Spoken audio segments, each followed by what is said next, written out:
Halo pemirsa JVR TV dari Sabang sampai Merauke, dari Miangas hingga Pulau Rote. Bertemu kembali dengan saya Bilki Sabila dalam program Kominfo Newsroom.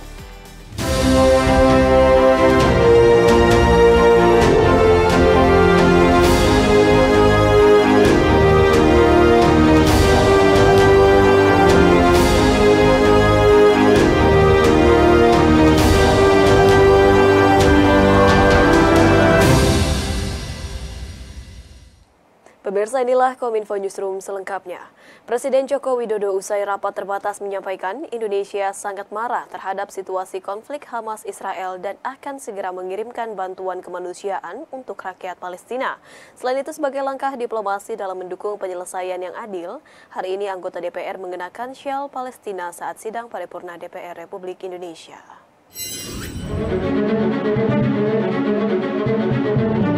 Presiden Republik Indonesia Joko Widodo usai agenda rapat terbatas mengenai Palestina menyampaikan bahwa kloter perdana bantuan kemanusiaan dari pemerintah Indonesia untuk korban konflik Hamas-Israel diterbangkan menuju Palestina pada pekan ini. Bantuan itu berasal dari pemerintah, pelaku dunia usaha, serta masyarakat Indonesia. Selain itu, Presiden Republik Indonesia menyatakan Indonesia sangat marah terhadap situasi konflik Hamas-Israel yang memperburuk situasi kemanusiaan di Gaza. Pemerintah Indonesia pun turut mengikuti secara dekat perkembangan situasi di Gaza. Dalam kesempatan itu, Presiden Joko Widodo menyatakan sikap tegas Indonesia yang mengutuk keras serangan acak terhadap masyarakat sipil dan fasilitas publik di Gaza. Presiden juga menyuruhkan agar kekerasan terhadap masyarakat sipil harus segera dihentikan.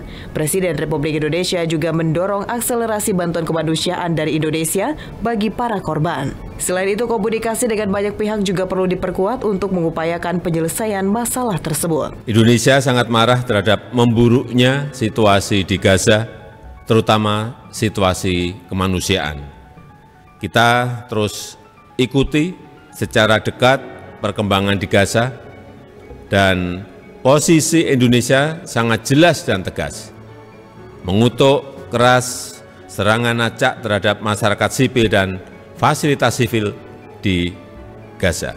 Sementara itu, sebagai bentuk dukungan kepada Palestina atas serangan yang terjadi, hari ini DPR RI kompak mengenakan syal Palestina saat sidang paripurna DPR RI di Kompleks Parlemen Jakarta. Tercatat 154 anggota DPR yang hadir mengenakan syal Palestina yang dibagikan oleh Yayasan Persahabatan dan Studi Peradaban Bekerja Sama dengan Grup Kerjasama Bilateral Indonesia-Palestina di depan ruang rapat. Dalam pidatonya, Puan mengatakan DPR RI akan terus mendorong pemerintah untuk mengambil langkah-langkah diplomatis. Merespon konflik bersenjata yang terjadi antara Israel dan kelompok militan Palestina Hamas yang telah menewaskan ribuan orang, DPR RI terus mendorong pemerintah untuk mengambil langkah-langkah diplomasi dalam mendukung penyelesaian yang adil bagi Palestina, serta terus menyuarakan pengakuan internasional terhadap kedaulatan dan kemerdekaan rakyat Palestina.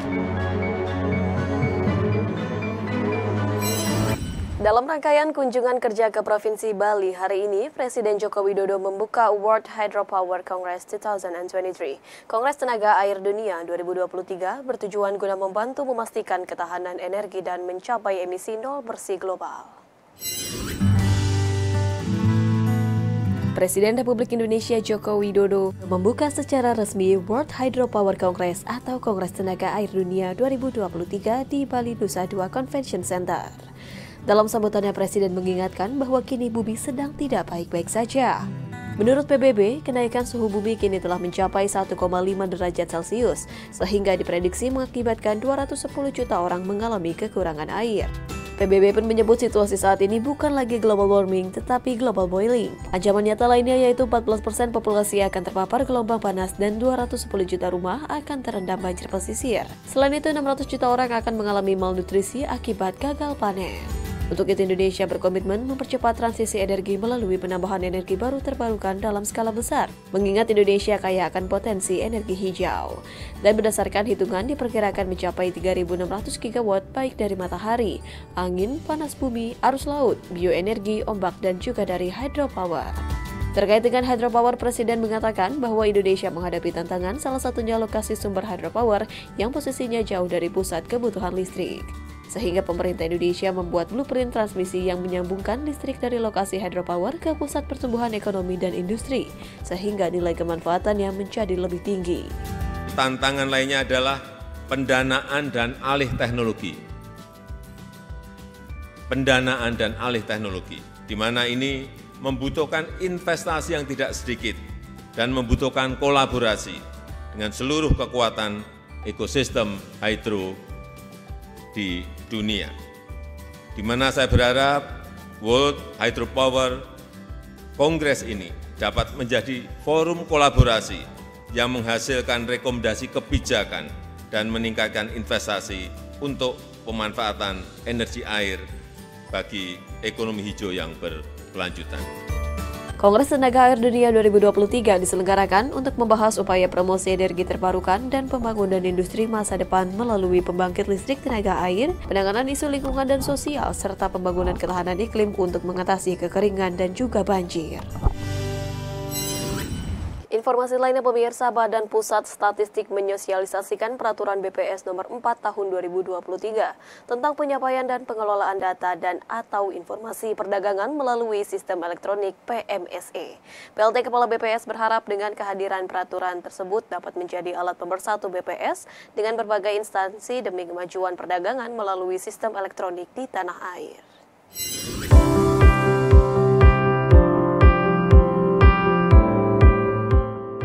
Badan Pusat Statistik menyosialisasikan peraturan BPS nomor 4 tahun 2023 tentang penyampaian dan pengelolaan data dan atau informasi perdagangan melalui sistem elektronik PMSE. Dalam aturan ini, peserta wajib menyampaikan berbagai data dan informasi terkait dengan transaksi perdagangan elektroniknya ke BPS yang mulai ditetapkan pada awal tahun 2024.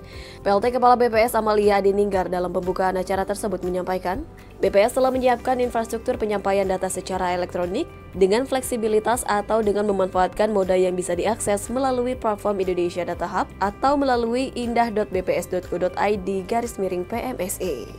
Amalia juga menyebutkan BPS akan menjaga seluruh kerahasiaan yang masuk melalui PMSE karena telah dilindungi oleh Undang-Undang Nomor 16 Tahun 1997 tentang statistik. Oleh karena itu tidak perlu adanya kekhawatiran terkait kerahasiaan data, dan BPS juga tetap mengacu pada prinsip fundamental statistik negara sesuai dengan PBB UN Fundamental Principles of Official Statistics. PLT Kepala BPS berharap dengan kehadiran Peraturan Nomor 4 Tahun 2023 ini dapat menjadi alat pemersatu BPS dengan berbagai instansi. Lebih, Amalia menekankan, PMSE ini bukan hanya milik BPS atau pemerintah, akan tetapi ini adalah milik seluruh pihak yang berkepentingan terhadap kemajuan perdagangan melalui sistem elektronik di tanah air. Dan kami BPS tentunya akan dengan sungguh-sungguh menjamin kerahasiaan data yang disampaikan kepada kami.